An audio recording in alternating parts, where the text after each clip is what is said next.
Двајца верни пријатели. Чита Александар Станојков. Си биле двајца верни пријатели што си живеале од браќа повелико. Дека си живеале братски, мнозина му завидувале и му барале крајо за некако да искараат и да и расипат. Најпосле беа се созборувале неколцина и беа направиле еден музејлук, та беше му изваиле едно беане на еднио, ѓоа го окарал царо.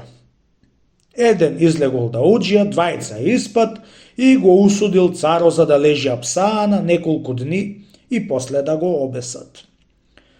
При се што беше усуден на бесење еднио, вторио пријател никако милоста не беше ја истеил од верниот си пријател. Пред 3 дни да го бесат, се моли од апсаана на царо да му дај 3 дни мувлет да го пушти од апсаана за да си уреди куќата и дуќанот да го продадат на некој човек, за да му оставит нешто поминок на децата и на жената си.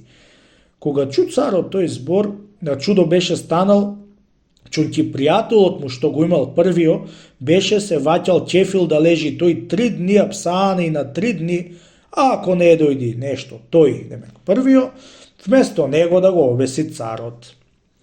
За големо чудо, царот беше го пуштил првио и вторио вместо него го клал апсаана.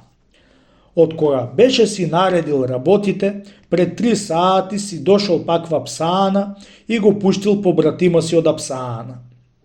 Кога видел царот тоа верно пријателство на тие двајца луѓе, му се молил да го имаат и него таков верен пријател и заиста така беше се сторило. Царо изеде покрај себе и дури биле живи, без нив царо ништо не праел. Сите што видоа и беа чуле беше рекле: правина планина туркат.